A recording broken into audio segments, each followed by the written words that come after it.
Hello friends, welcome to physics fact by Abhishek Seth. दोस्तों, आज के इस वीडियो लेक्चर में आप सभी का बहुत बहुत स्वागत है। सबसे पहले हम लोग पिछले वीडियो से संबंधित दो प्रश्नों को देखते हैं, जैसा कि हम लोग प्रत्येक वीडियो के प्रारंभ में करते हैं।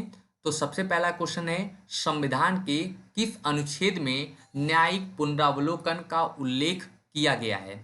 अनुच्छेद 131, अनुच्छेद 133, अनुच्छेद 135 और अनुच्छेद 137। दूसरा क्वेश्चन है, इनमें से किस मामले को अपीली क्षेत्राधिकार के अंतर्गत उच्चतम न्यायालय में अपील नहीं किया जा सकता है? पहला है संवैधानिक मामले, दूसरा दीवानी मामले, तीसरा दो या दो से अधिक राज्यों का विवाद और चौथा है आपराधिक मामले। इन दोनों प्रश्नों का आंसर आप कमेंट बॉक्स में देने का प्रयास करेंगे और जिन्हें नहीं पता होगा वो कमेंट बॉक्स में जाकर जरूर चेक करेंगे। तो चलिए फ्रेंड्स, आज का वीडियो स्टार्ट करते हैं।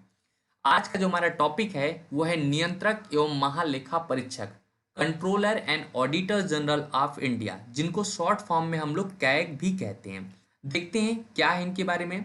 सबसे पहला पॉइंट है, भारतीय संविधान के भाग 5 अनुच्छेद 148 से 151 के मध्य नियंत्रक एवं महालेखा परीक्षक की नियुक्ति, शपथ, कार्यकाल, वेतन एवं कार्य एवं शक्तियों का उल्लेख किया गया है। ध्यान रखेंगे, इसी भाग 5 में जो है संघ की कार्यपालिका भी है, इसी भाग 5 में जो है आपके संघ की विधायिका भी है और इसी भाग 5 में सर्वोच्च न्यायालय का भी उल्लेख किया गया है। तो ध्यान रखेंगे, भाग 5 में और अनुच्छेद 148 से लेके 151 के मध्य किया गया है। आगे बढ़े। भारत के संविधान में नियंत्रक एवं महालेखा परीक्षक के स्वतंत्र पद की व्यवस्था की गई। जैसे कि हमारे यहाँ राष्ट्रपति के लिए एक पद सुनिश्चित किया गया है, उपराष्ट्रपति के लिए एक पद सुनिश्चित किया गया है, उसी तरीके से हमारे जो है संविधान में नियंत्रक एवं महालेखा परीक्षक, जिसको शॉर्ट फॉर्म में हम लोग कैग कहते हैं, उनके भी एक स्वतंत्र पद की व्यवस्था जो है हमारे संविधान में किया गया है। एक प्रकार से ये कह सकते हैं कि जो है नियंत्रक एवं महालेखा परीक्षक का जो पद है वो एक संवैधानिक पद है। इसको याद रखेंगे आप। ओके, पूछता है ये संवैधानिक पद है या नहीं है, तो आप याद रखिएगा जो कैग का पद होता है वो एक संवैधानिक पद है। ठीक है, आगे देखेंगे, यह भारतीय लेखा परीक्षा लेखा विभाग का प्रमुख और सार्वजनिक क्षेत्रों का प्रमुख संरक्षण होता है। तो जो हमारे यहाँ लेखा परीक्षा होता है, यानी जो होता है इंडियन ऑडिट जो होता है, और जो लेखा विभाग होता है यानी जो हमारे यहाँ अकाउंट डिपार्टमेंट होता है, उन सारे विभागों का जो होते हैं प्रमुख कौन होते हैं, तो यही आपके कैग होते हैं। यानी जितनी भी समितियां जांच से रिलेटेड होती है या इनका जो है लेखा जोखा जो रखती हैं, उन सभी के प्रमुख कौन होते हैं, तो हमारे कैग होते हैं, यानी कंट्रोलर ऑफ ऑडिटर जनरल होते हैं। साथ ही सार्वजनिक क्षेत्रों में, यानी सार्वजनिक क्षेत्र में जो भी हमारे यहाँ धनराशि खर्च होती है, उनके क्या होते हैं, ये प्रमुख संरक्षण भी होते हैं। आगे बात करें, इनका नियंत्रण राज्य और केंद्र दोनों स्तरों पर होता है। यानी जो हमारे यहाँ के कंट्रोलर ऑफ ऑडिटर जनरल हैं, उनका जो नियंत्रण होता है, उनका जो कंट्रोल होता है, वो राज्य स्तर पे भी होता है और केंद्र स्तर पे दोनों पर होता है। इस संस्था के माध्यम से संसद, राज्य विधानसभाओं के लिए सरकार और अन्य सार्वजनिक प्राधिकरण, मतलब ये समझ लीजिएगा, अगर ये जो संस्था है यानी कंट्रोलर ऑफ ऑडिटर जनरल का जो संस्था है, इस संस्था के माध्यम से अगर किसी सरकार का जो है वित्तीय लेखा जोखा वो उसे संसद में रखवाती है, तथा किसी राज्य सरकार का जो वित्तीय लेखा जोखा है वो उसे कहाँ रखवाती है, विधानसभाओं में रखवाती है। तथा अन्य सार्वजनिक जो प्राधिकरण होती हैं, जहाँ पे सार्वजनिक यानी सार्वजनिक धन खर्च करने वाली जो संस्थाएं होती है, उनकी भी जवाबदेही कौन सुनिश्चित करता है, तो हमारे यहाँ जो है कैग ही सुनिश्चित करता है। तो एक प्रकार से समझ सकते हैं कि हम लोग इसे क्या कहते हैं, राष्ट्रीय वित्त का संरक्षण भी कहते हैं। इस चीज को याद रखिएगा कि हमारे यहाँ राष्ट्रीय वित्त का संरक्षण कौन है, तो हमारे यहाँ के जो राष्ट्रीय वित्त का संरक्षण है वो जो है कंट्रोलर ऑफ ऑडिटर जनरल या कैग हैं। ठीक है, ध्यान रखेंगे। आगे बढ़े। दूसरा, इनकी नियुक्ति, शपथ, कार्यकाल और वेतन को एक बार देख लेते हैं।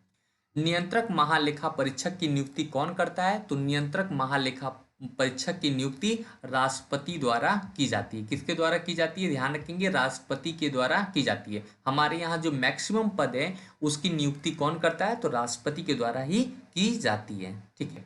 दूसरा पॉइंट है, नियंत्रक महालेखा परीक्षक अपना कार्यभार संभालने से पूर्व जो है राष्ट्रपति के समक्ष शपथ या प्रतिज्ञान लेते हैं। तो हमारे यहाँ जो होता है, जो नियंत्रक और महालेखा परीक्षक हैं, अगर ये अपना पद को धारण करते हैं तो इससे पूर्व जो ये शपथ लेते हैं वो किसके समक्ष लेते हैं, तो राष्ट्रपति के समक्ष ही लेते हैं। आगे बढ़े। इसके अतिरिक्त वह राष्ट्रपति को किसी भी समय अपना त्यागपत्र दे सकते हैं, यानी वो शपथ भी किनके सामने लेते हैं, तो ये वो उनकी नियुक्ति कौन करता है, तो राष्ट्रपति करते हैं। वो शपथ भी राष्ट्रपति के समक्ष लेते हैं और वो त्यागपत्र भी किसको देते हैं, राष्ट्रपति को ही देते हैं। इसके अतिरिक्त राष्ट्रपति द्वारा इसे उसी प्रक्रिया द्वारा हटाया जा सकता है जिस प्रक्रिया द्वारा सर्वोच्च न्यायालय के न्यायाधीश को हटाया जाता है। मतलब अगर हमारे यहाँ जो है जो कंट्रोलर एंड ऑडिटर जनरल को हटाना है तो वो प्रक्रिया यूज करेंगे जो सर्वोच्च न्यायालय के न्यायाधीश को हटाने की प्रक्रिया होती है। इसको मैंने जो है सर्वोच्च न्यायालय वाले टॉपिक में बहुत अच्छा आपको क्लियर किया है, तो जो नहीं देखे वो उस वीडियो को जरूर देख लेंगे।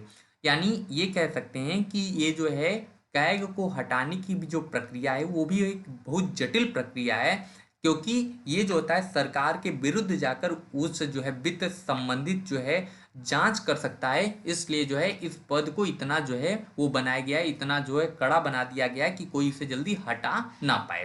ठीक है, ध्यान रखेंगे। आगे बढ़े। इसका वेतन उच्चतम न्यायालय के न्यायाधीश के बराबर होता है। जो हमारे यहाँ के जो सर्वोच्च न्यायालय हैं उनको जितना उनके न्यायाधीश को जितना वेतन मिलता है उतना ही वेतन जो है कैग का भी है। आगे बढ़े।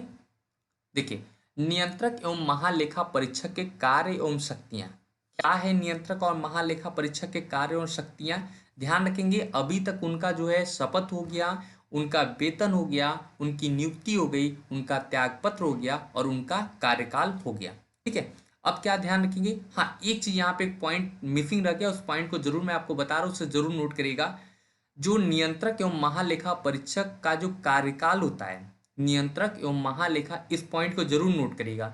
नियंत्रक और महालेखा परीक्षक का जो कार्यकाल होता है वो 6 वर्ष या 65 वर्ष, 65 वर्ष दोनों में जो भी पहले आएगा उतने ही समय तक उनका कार्यकाल होता है। समझ लीजिए इसको एक बार। जैसे मान लेते हैं कि उनकी उम्र जो है वो 64 वर्ष है, समझ लेंगे, यहाँ से आपको आसान हो जाएगा। 64 वर्ष है तो इसका मतलब है कि वो सिर्फ एक साल अपने पद पर बने रह सकते हैं। कितना साल बने रहेंगे, 1 साल अपने पद पर बने रहेंगे। लेकिन यदि उनका उम्र जो है आपका 54 वर्ष है, यानी टोटल जो है उम्र, अभी उनकी उम्र है 54 वर्ष, तो ये कितने साल तक रहेंगे, तो ये अपने पद पर 60 साल तक ही रहेंगे। मतलब अगर उनकी उम्र जो है चाहे जितनी भी हो, जो उस पर 65 वर्ष पहले अगर आए या जो है 6 वर्ष पहले आए, दोनों में से जो भी पहले आएगा उतने ही समय तक उनका कार्यकाल होगा। अगर समझ में आ गया होगा तो बहुत अच्छी बात है, नहीं होगा तो कमेंट बॉक्स में लिख दीजिएगा, मैं अगले वीडियो में फिर उसे समझा दूंगा। मतलब 6 वर्ष या जो है 65 वर्ष, इन दोनों में से जो भी पहले आएगा वहीं पे उनका कार्यकाल समाप्त हो जाएगा। अब आगे बढ़े, चलिए इसको इरेज कर देते हैं थोड़ा सा। अब आते हैं पर फिर इनको समझते हैं क्या है। अनुच्छेद 149 में भारत के नियंत्रक एवं महालेखा परीक्षक के कर्तव्यों और शक्तियों से संबंधित है। हमारे यहाँ जो नियंत्रक और महालेखा परीक्षक जो कार्य एवं शक्तियां हैं उनका उल्लेख किस अनुच्छेद में किया गया है, तो अनुच्छेद याद रखिएगा, अनुच्छेद 149 में किया गया है।